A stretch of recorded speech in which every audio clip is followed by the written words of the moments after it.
裁军？裁军？裁谁？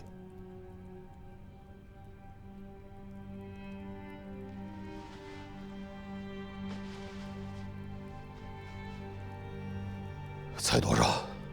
以什么名目来裁？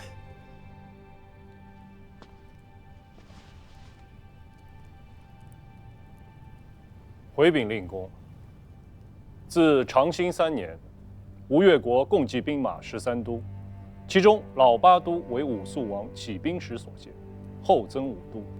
文穆王时新设轻从、轻卫、中直匡武次妃、左右厅、乐骑等24都。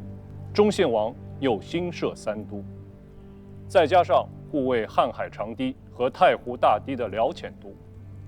负责修治耕筑军屯的浙东、浙西2大营田使司所辖营田都，负责甲胄器械修造的瑞金都，负责战船修造的楼船都，负责车架修造的车架都，还有负责粮秣给养输送的辎重3都。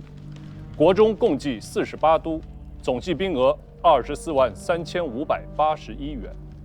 此番裁军，武肃王时期的老八都。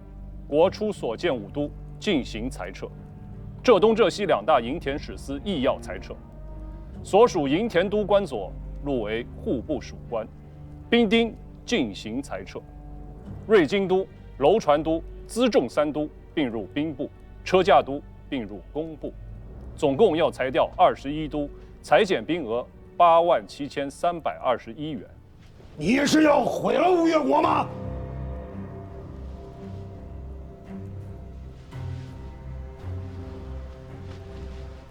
大王可知兵是什么？若是没有了老八都，便没有了吴越国；若是没有了这些囚八们，老王不过是滩涂上挣扎性命的一介鱼盐贩子，老夫也不过是长安一个杀猪宰羊阿杂屠户。纷纷乱世，人命如草芥，兵便是天下的根本，兵便是一军13州太平年景的压舱石。若是没有了兵，或者是兵弱了，不要说天下，不要说将来，就是眼下，北面的南唐李家便会恶狠狠地扑来，尖牙利齿，一口一口将吴越这一片乐土啃食干净，便再没有什么吴越国了。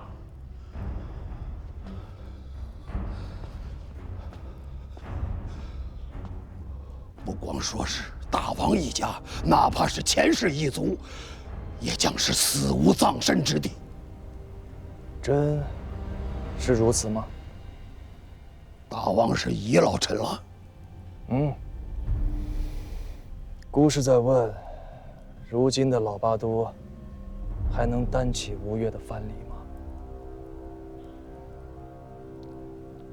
虎子，依内衙兵册，老八都在册兵额有多少？八都总计兵额31882元。实有多少？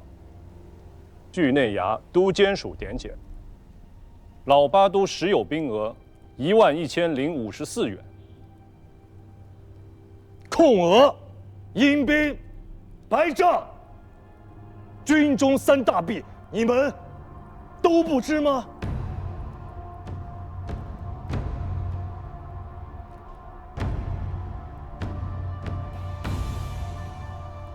令公啊，这样的军队还能做咱们吴越国的藩篱吗？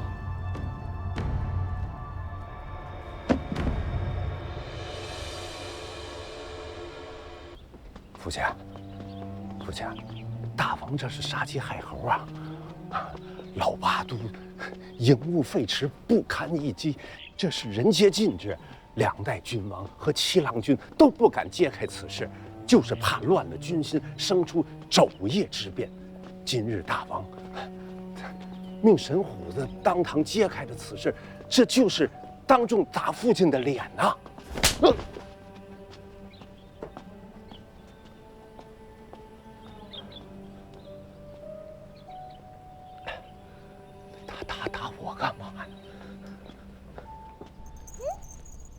虎，小老虎。你就那么当众打那老头子脸，不怕把他逼急了，再来个连夜逼宫啊？他掌管兵事这许多年，对那些军中情弊，他心里比谁都清楚。只是他自家毕竟出身老八都国，里面的官便将佐几代以姻亲相结啊，要么是当年同袍的后人，要么是昔日部下的子侄，啊，还有很多人的祖辈当年在军中是他的上官将主，那碍于情面，他不方便做这个恶人。那我替他做这个恶人，那老头子还有什么不甘心呢？哎，宝宝，抱抱抱抱抱抱啊，抱抱抱抱抱抱抱抱抱抱啊！不哭不哭不哭，哎，不哭不哭不哭，我去大王。你那几个兄长做大王的样子，我可都是见过的，都是下面的臣子做恶人，这好人是让大王来做的，怎么如今到了你这儿，这大王反过来替下面的臣子去做恶人？哎呀，我也便是说说而已。这老头子辈分太高了，位分又尊贵，也便是在他面前，我才替他做一回这恶人。那真到做事的时候，哪轮到我这个大王自家去做恶人嘛？是不是？啊，不做恶人，谁是恶人啊？不做恶人啊？不做恶人。谁是恶人啊？啊？为平息南唐与吴越之间的战事，结盟好，通商贸，最终实现天下会一，太平盛世。郭威派出中书侍郎同中书门下平章事判三司李谷为巡访大使，又时以开封府推官王溥、殿前东西班行首赵匡胤为巡访副使的使团，出使南唐、吴越。此番出使，还隐含探查南唐、吴越国力之虚实，以图日后削藩的身影。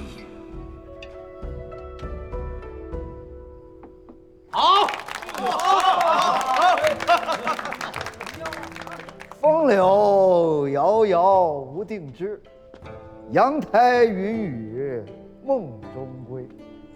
他年蓬岛阴沉绝，留取尊前旧武艺。好，妙啊！此诗音韵入神，无谱无痕。相公近来所作，此诗为最佳呀！好，周使，可有佳作相贺啊？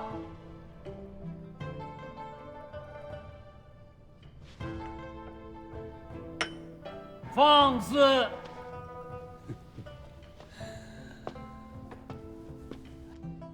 为人相公和王师仪皆是汴梁重臣，何在乎这区区诗文小道？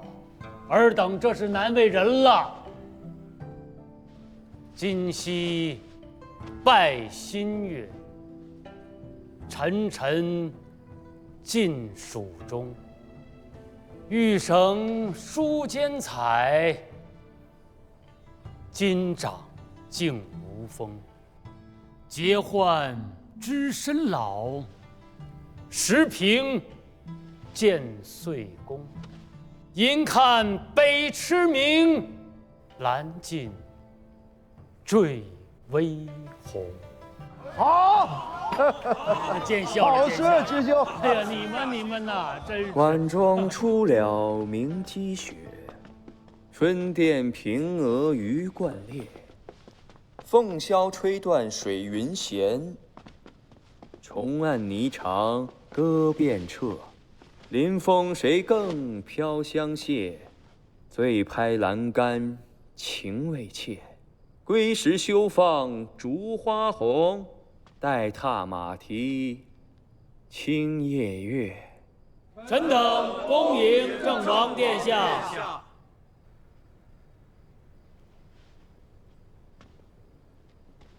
主公不必多礼，孤是恶客，不请自来，叨扰了主公的正事。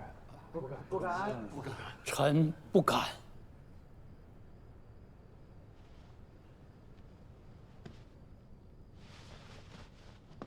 故昔年也曾随徐内汉游历汴梁，中原风物河洛人才，令故叹为观止。尊使远来，却不知我江南人物景色，可堪一观否？富贵已极。今夜之繁华盛景，翌日或成乱野荒墟，君何人也？大王，何出此言呢？不欲生灵涂炭耳。此亦天子欲也。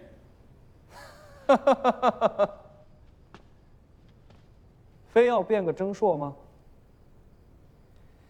昔日在汴梁，契丹天子驾前，诸君亦曾屈身为臣妾啊。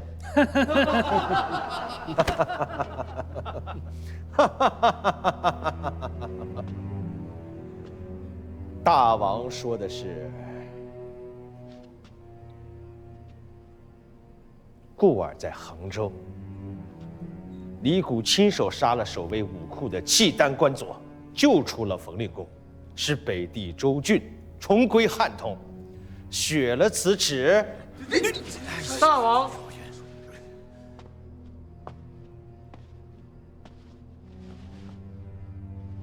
我等北人不胜酒力，为时已晚，自请告退，还望大王恩准。诸位且慢，诸位且慢。大王，微臣早已安排妥当。今夜静缓，使臣可入馆驿歇息。金陵繁华，堪比昔日长安洛阳。使臣若有暇，不妨盘桓几日，以尽我主之志意。就是啊。告辞。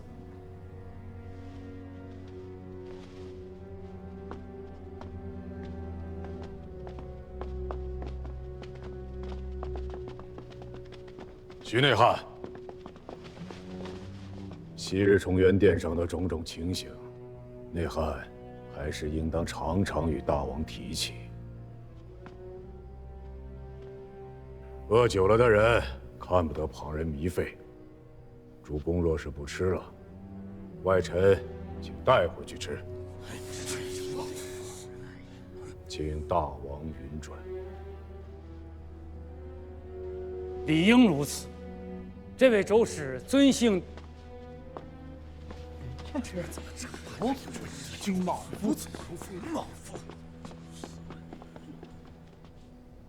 好歹也是杨行密留下来的奢折基业呀。承平日久，居然都自以为是桃花源中人了，可笑啊！金陵没什么可看的了，收拾行囊，明日一早启程南下。诺。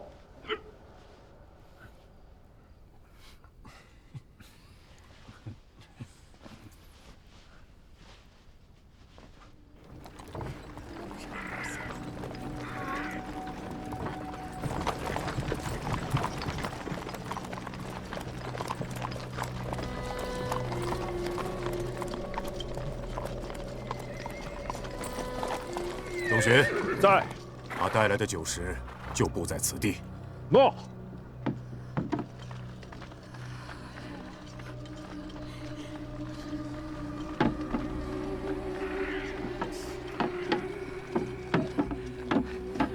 干嘛呢？干嘛呢？大人，没有惊扰到你吧？都散了，散了。大人，还有什么吩咐吗？快点！来。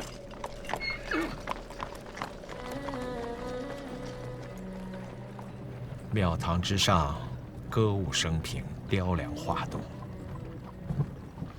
江湖之间，虚礼横行，机缥遍野。真是应了杜工部所言啊！酒肉臭，路有冻死过。所有人都排好队，谁都不许越次。行人只记录名姓、年岁、祖籍。车马和货物需缴纳赋，10税1。纳了赋的，到棚子里去取评级，上面有中吴镇的符印，拿着到博弈坞去抵税，无需再缴2次税了。我等是朝廷使团，奉诏出使吴越。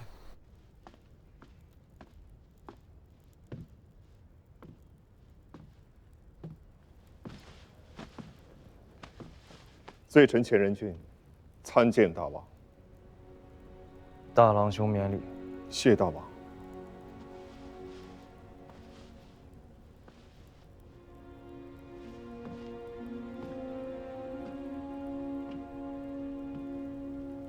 像不像幕后耳官？臣不敢。真娘给小弟念过一首西府民谣：余丈子坐朝堂，虾蟹锱铢入余行。臣还听过后一句：10税1，天朗朗，辅君周见一般忙。那都是虎子先生在台州时定的策，算不得小弟的功劳。臣不敢贪天之功。大王何必谦虚？王道谈谈，王道平平。得贤人而用之，得良策而行之，这才是堂皇正大的王者之道。大王的威仪，或许不在服章典仪之上，却在梨树的心里。这是集市，这分明是一座城啊！如何呀？绰约3、4里，这城咱们走了半个时辰，还没走出去。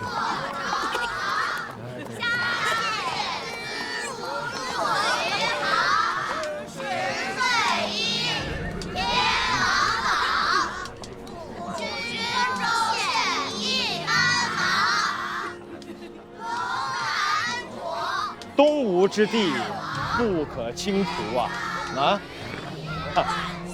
我们走。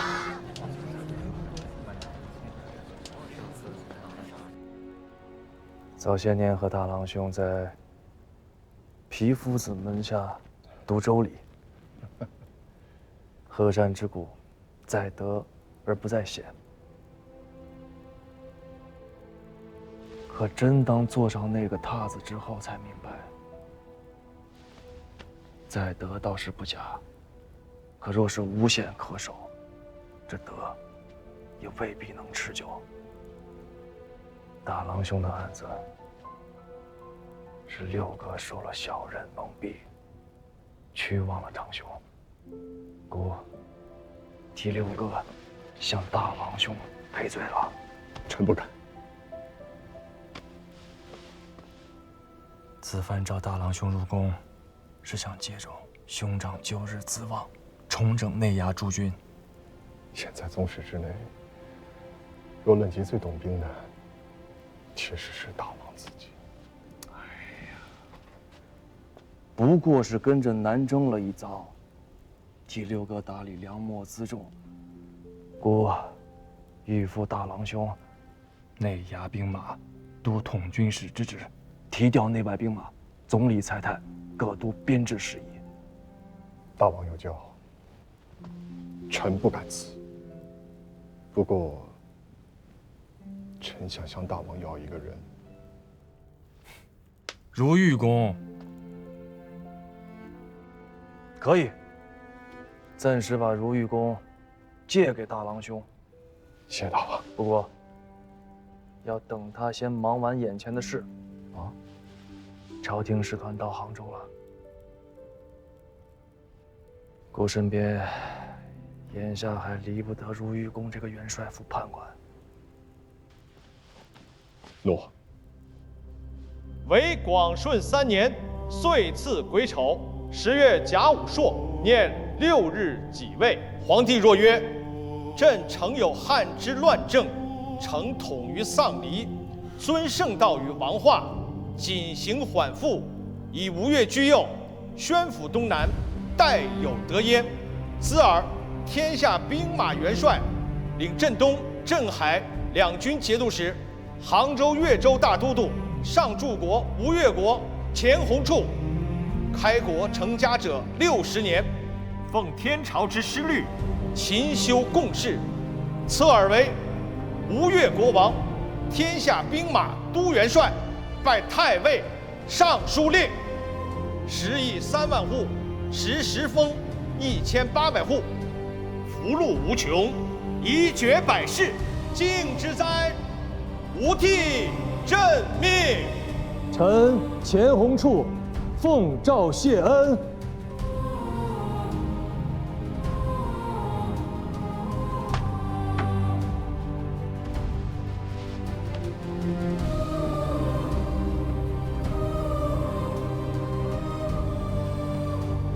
参拜元帅。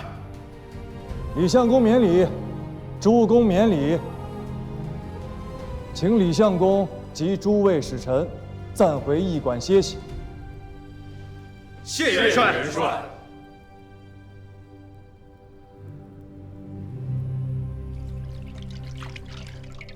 如何啊？若以之间驿馆论之，怕是远不及金陵啊。文博，你也太粗狭了些吧？见微而知著。吴越之地，官衙馆舍简约质朴，然四面皆寺，喧沸熙攘。既有长安东西、洛阳南北之旧貌，只此一条，便远胜南唐多矣。定下来是谁和你我来谈了吗？丞相府丞相袁德昭，元帅府判官慎文启。一主内政，一主共事，这礼数上都周全得紧呀。可惜了，何该当面称一称这少年吴越王的根底啊？无妨。临行之际，冯令公有所交代，郡王和赵元朗皆与这位大王有旧，让赵元朗去称。哎呀，还是吴越的酒喝得舒心呐。该说不说，你这大王做的是越来越有模样了。千头万绪，偏生还急不得。大事小事，只能从头慢慢收拾。都一样。小乙哥那儿也是一堆琐细事。官家身子不好，不做朝了，大事小情都得小乙哥做主，一天也睡不得2个时辰。小乙哥是以天下为己任的，他做这些事儿不奇怪。可我呢，自幼顽劣、懒散，赶鸭子上架做了这个大王，偏生坚壁又瘦弱，撑不起偌大的局面。莫要自谦。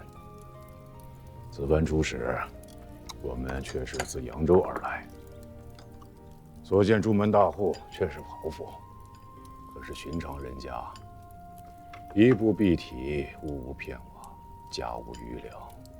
相比之下，我们来到吴越，自伯夷坞下船，我听闻也就是3、4年的光景，你将那伯夷坞翻了个5、6倍之大，且有万人跳卖营生，单凭这一点，你就比你的兄长做得好。那也是有六哥在先啊！啊，是。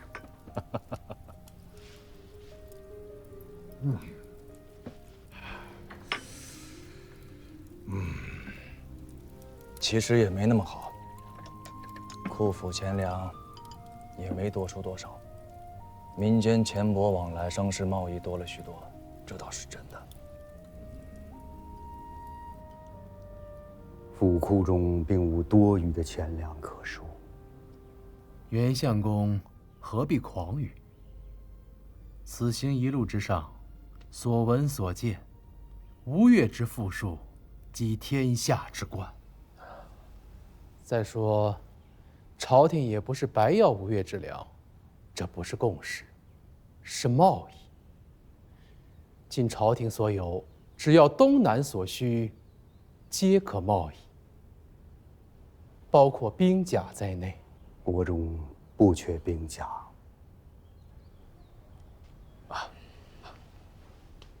李相公、王师仪，袁相公所言俱是实情。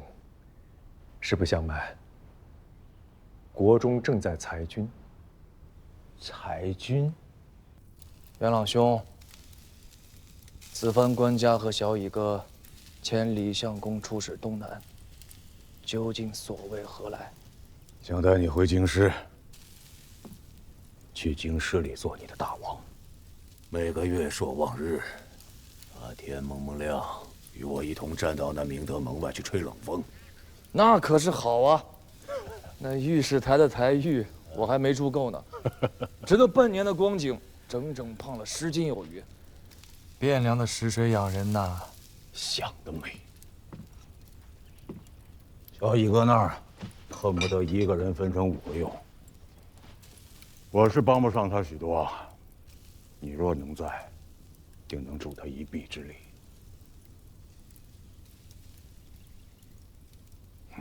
算了，不痴人说梦了。此番出使，实则是为了南梁北输的事情，也顺便看看吴越国是否可图吧。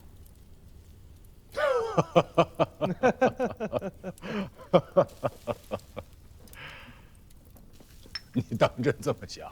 小乙哥如今不再是河东郡的藩子，是执掌天下、监理国政的储君，便是寻常的中才之主，连做梦都想着江山一统，更何况是小乙哥这等雄才大略、心系天下的英雄。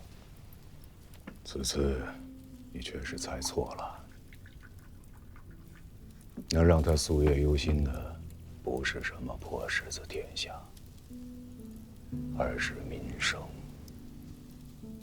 莱州海贸，就是开辟自明州到莱州的海贸航线。当年大王游历京师，走的便是这条海路。可惜当年京师灌溉云集，将门勋贵比比皆是，垄断商路。再加上又有地方上的藩镇林立，货物从明州到莱州容易，从莱州到京师，却要历经重重关卡，忍受几十层的盘剥。只要陆路和海路都通了，南梁北输便不是妄想。吴越国中，春秋2岁，能输送多少粮食北上？袁相公没有打诳语，国中府库并没有多余的存粮，多余的粮食都在民间。如玉的意思是说，只要开了莱州海贸，民间商贾自家便会把粮食从明州走海路运往京师。做不到。方才下官说了，要使这条商路通起来，朝廷需先做到一件事。对，免税。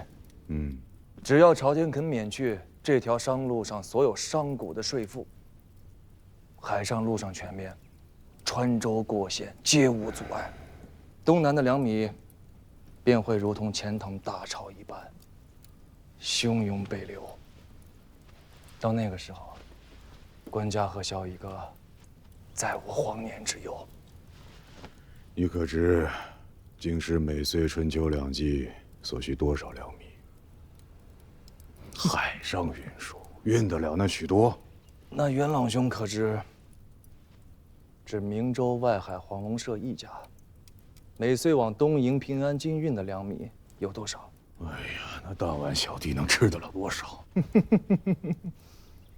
只是个中原天子。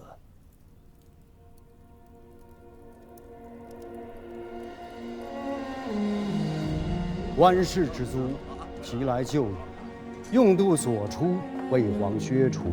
征算之条，当从宽简。为国之计，实足是先。自今，株洲府跳脉商贾凡输往京师之迷谷脉等，有户部开具谍诏。各州县博弈物进行捐免其赋。此6条自广顺4年正月起施行。请大王奏准。用喜。